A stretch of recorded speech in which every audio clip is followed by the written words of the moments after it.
con la agresión del joven Gerardo Cruz por haber denunciado en redes sociales a un acosador callejero, que estamos viendo en este momento la grabación para los que nos siguen por Canal 13. El hecho generó preocupación en los usuarios de distintas plataformas. ¿Podría disminuir o más bien incrementar la denuncia en redes sociales? Para hablar sobre esto nos acompaña Adalid Medrano. Él es abogado en Derecho Informático, director de Ticologger y un tuitero, y también en cualquier momento estaremos incorporando a don Carlos Sandoval, comunicólogo. Adalid, no tenemos todavía un ligamen, no podemos decir que una cosa va con la otra, pero esto asusta a muchas personas que quisieran hacer denuncia, y estamos viendo que la violencia se está traduciendo, o más bien que la denuncia se está traduciendo en violencia. Buenos días. Buenos días, Jonathan. Muchas gracias por invitarme el día de hoy. Sí, me parece muy interesante el análisis de cómo a través de esta lesión a esta persona que ahorita Dios quiera que salga de esta crisis que tiene, podríamos sentir que los ciudadanos se pueden sentir amedrentados de denunciar, siendo la denuncia ciudadano algo tan elemental para la sociedad costarricense, más en tiempo de redes sociales. Sin embargo, al mismo tiempo es muy importante que exista reflexión sobre el tratamiento que se da a la denuncia, porque me parece que aun cuando usted puede denunciar, no necesariamente tiene que estar ofendiendo, porque si no, entonces nos ponemos al mismo nivel de la persona denunciada. Yo creo que la ciudadanía tiene que aprender a que la denuncia pueda hacerse de forma respetuosa, siempre tomando en cuenta cuáles pueden ser las implicaciones legales y no legales que podría tener su denuncia. Es muy importante, escuchábamos uno, digamos, de las impresiones de la gente a través de las redes sociales, ¿verdad?, que decía cómo hay que revalorar, digamos, qué es lo que colocamos en redes sociales, sobre todo cuando hacemos una denuncia. Entendemos, más allá, digamos, de la problemática de la violencia, digamos, que genera esto, que tenemos que hacer una valoración personal, ¿verdad?, sobre las implicaciones legales y sociales que tiene compartir cierta información, sobre todo, como decimos, tomando este caso, cuando estamos denunciando un hecho que puede ser punible, ¿verdad?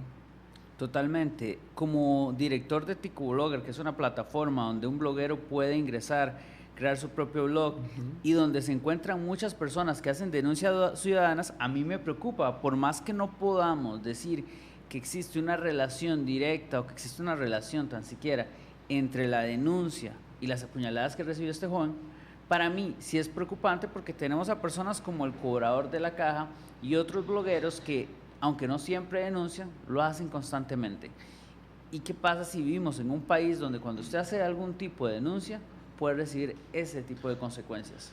Adalid, siempre se ha hablado del uso o de la importancia de la información, del interés público versus si existiría algún hecho punible o no. Es decir, si lo que yo estoy publicando es de un real interés público, se reviste tal vez de un poco más de tolerancia. Ha pasado así, la misma sala lo ha dicho con el uso de las cámaras escondidas y demás.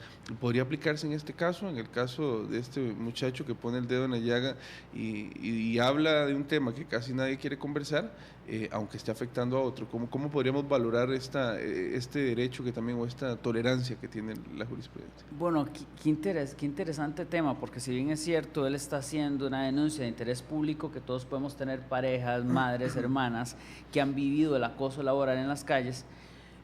Por ejemplo, cuando yo lo veo, tuve a pensar así como, qué increíble, porque él, al mismo tiempo que denuncia, está lesionando el honor de la persona, porque le dice cerdo, porque le dice, bueno, otros calificativos que me parece que son propios de una persona de joven edad, de una persona que no es periodista, que si bien es cierto, la sociedad no solo es tolerante, lo aplaude, sí nos deja expuesto que como sociedad todavía no estamos preparados sobre qué podemos publicar en nuestros medios sociales, que adicionalmente la viralización puede ser increíble y puede llegar más allá de lo que llega un medio tradicional. Entonces, ¿hasta qué punto o hasta dónde es importante la educación sobre las responsabilidades que tiene escribir detrás de un teclado para la sociedad? Porque entonces, sí, es una denuncia de interés público, sí, es algo importante. Sí, todos estamos de acuerdo con lo que él hizo, yo no estoy de acuerdo en cómo lo hizo.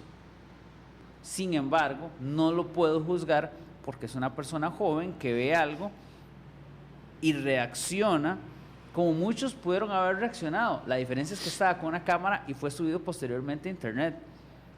Sin embargo, a mí me parece bien la denuncia que él hace, porque casualmente mi novio un día me estaba contando que en pleno San José llegó un tipo y le dijo un montón de cosas. Entonces, claro, nosotros nos enojamos, nunca estamos siempre con un dispositivo para grabar a una persona, pero la sociedad tiene que hacer conciencia, tenemos que tener programas de educación, porque existen consecuencias legales con respecto a lo que podemos hacer.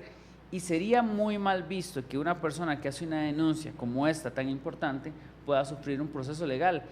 Y lo que es impensable es que haya pasado lo que pasó, por más que todavía no tengamos ningún indicio de que existe una relación entre la denuncia y Pero que la no lo han agresión. descartado tampoco, ¿no? Y no está descartado, por supuesto.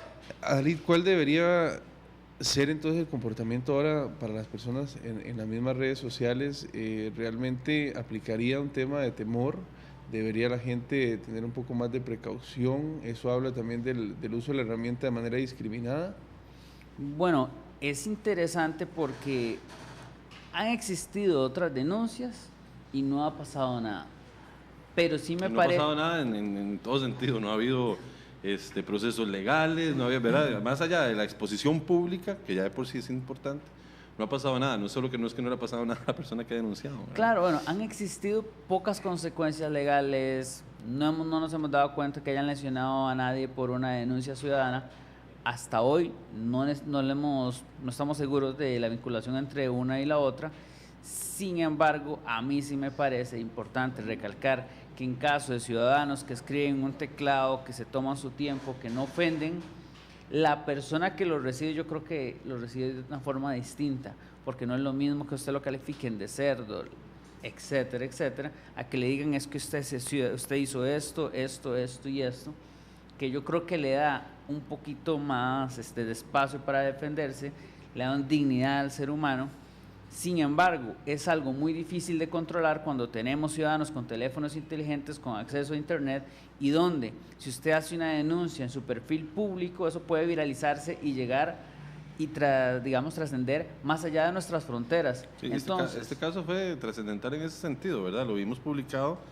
Yo hice la una información pequeña medios, revisión en medios internacionales y alrededor de 25 medios, desde los más importantes mexicanos y los estadounidenses o de habla hispana en Estados Unidos, en BuzzFeed, y por todo y para abajo, todo Centroamérica, Sudamérica, y luego la noticia y el ligamen que se está haciendo al respecto. Es decir, Costa Rica volvió a hacer noticia y no por ni el índice de felicidad ni nada de esto. O sea, la noticia era que estábamos ante una situación de este tipo. A mí realmente me parece, y siempre que lo he escuchado, el término periodismo ciudadano que usted puede denunciar, estas son parte, Adalid, o no, de las consecuencias de una no formación en el tema de comunicación, de además pronunciamientos y situaciones que han dejado a los periodistas desprotegidos y han dado libertad total a la gente que quiera ser de periodista. ¿Cómo podríamos valorarlo desde el término legal? Porque tiene tintes de todo tipo, ¿no? sí, sin duda, es parte de la no formación de lo que podrían llamarse los periodistas ciudadanos. Al mismo tiempo hay un tema aquí de marca personal, y es que aun cuando usted haga una denuncia, ¿cómo va o cómo quiere que se vea su marca personal? Entonces, usted ve a la persona y depende cómo hace la denuncia, usted la va a seguir calificando. Entonces, por más que esta sea una persona que la sociedad como tal la ve como héroe porque es una denuncia importante, a la hora de conseguir trabajo, ¿cómo lo va a enfrentar la sociedad? Porque, repito, no es lo mismo denunciar que ofender y utilizar muchas malas palabras y publicarlo en internet, porque eso sin duda va a afectar su imagen, sin duda va a afectar su marca personal. Entonces, de esta forma lo podemos ver con cualquier publicación que nosotros hagamos en internet, no solo denuncia, cualquier comentario que usted haga, cualquier comentario que deja en Facebook. Cuando usted empieza a poner malas palabras, empieza a tener faltas ortográficos afecta su imagen. Y por otro lado, si usted ya es un periodista ciudadano que hace denuncias recurrentemente, bueno, también debería tener un poquito más de cuidado.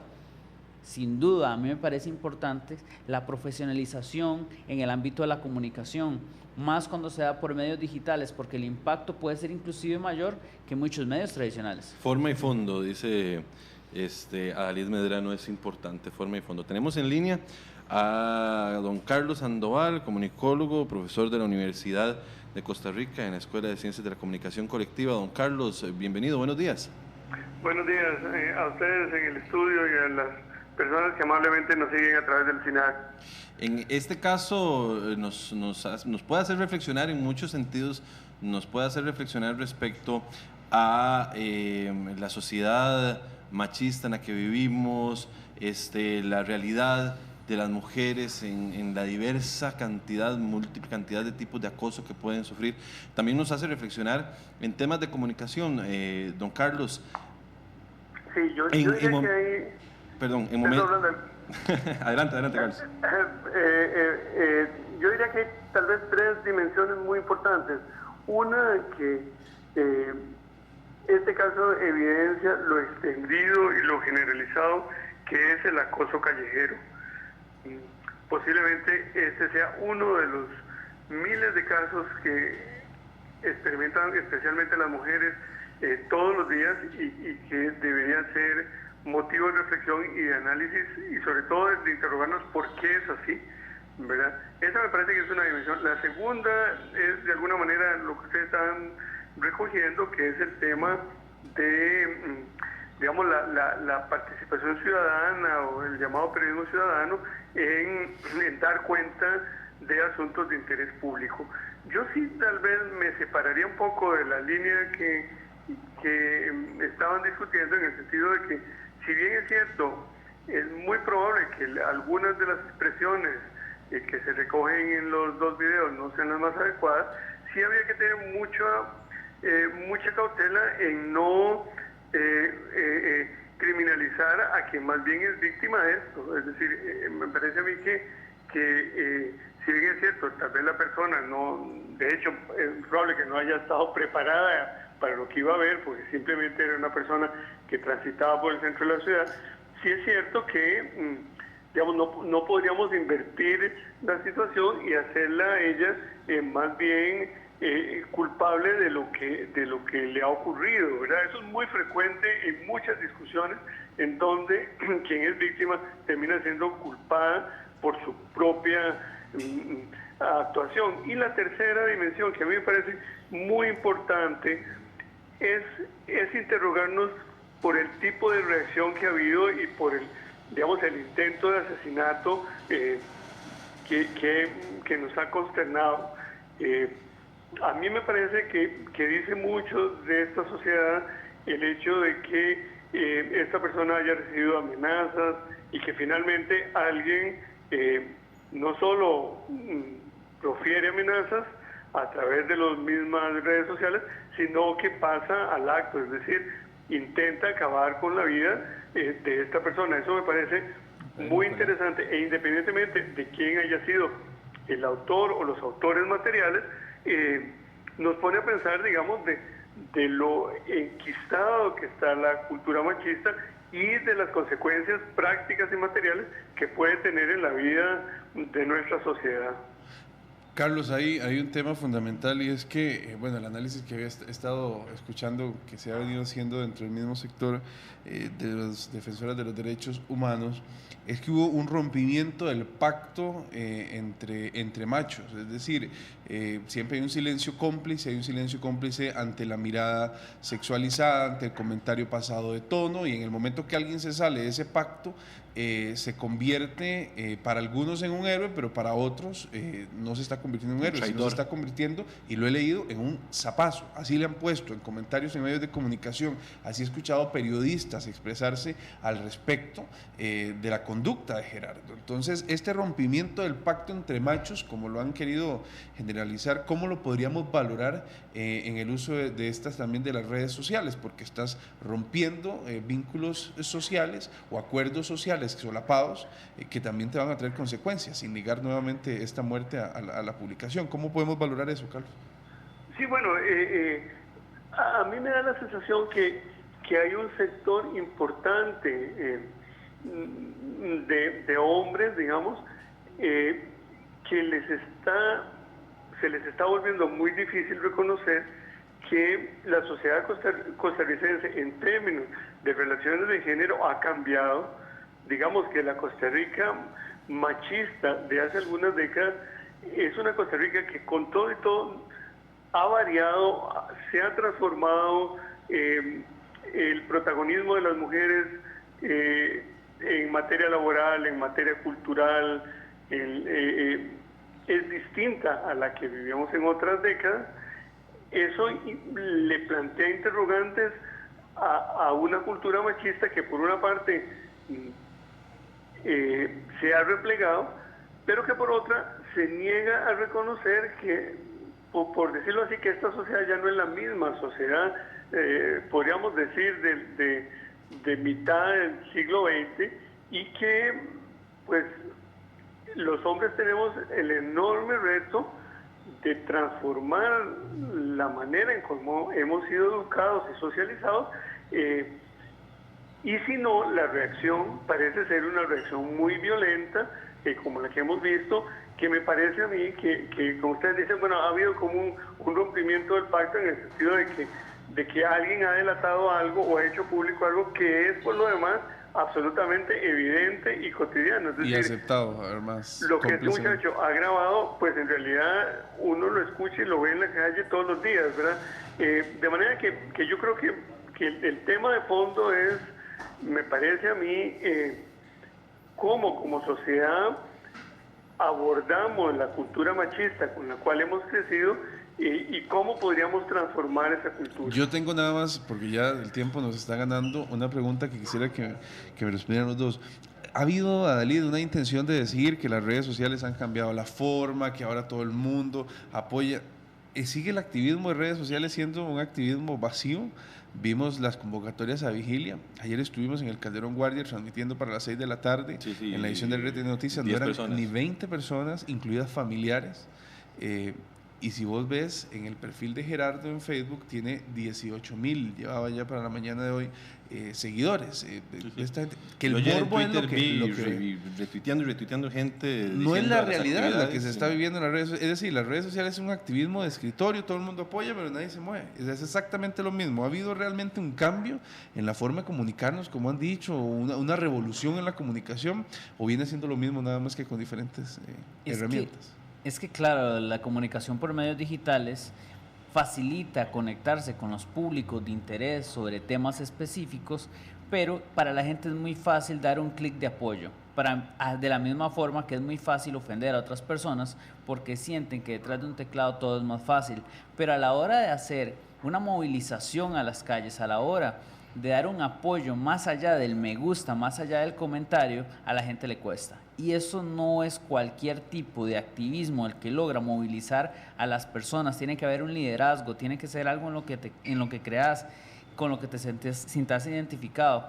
Entonces, es muy fácil que aparezcan personas diciendo, vamos a hacer esto, vamos a hacer lo otro, que la gente de alguna forma lo apoye en redes sociales, pero hay una diferencia entre convocar y que las personas te lleguen. Entonces, lastimosamente hay mucho contenido vacío en internet, como vos decís, que simplemente es despotricar por despotricar, criticar por criticar, pero a la hora de que se tienen que hacer los cambios, las personas no se presentan. Se refleja también como sociedad, ¿verdad? Carlos, ¿vos qué opinas al respecto? Sí, muy similar que la acotación de Alex. Me parece que si bien es cierto, las redes activan sentimientos, valoraciones sobre ciertos temas, sin duda que no podemos suponer o asumir que es en el espacio digital en donde la vida real va a cambiar. Yo creo que la presencia y la actividad cotidiana,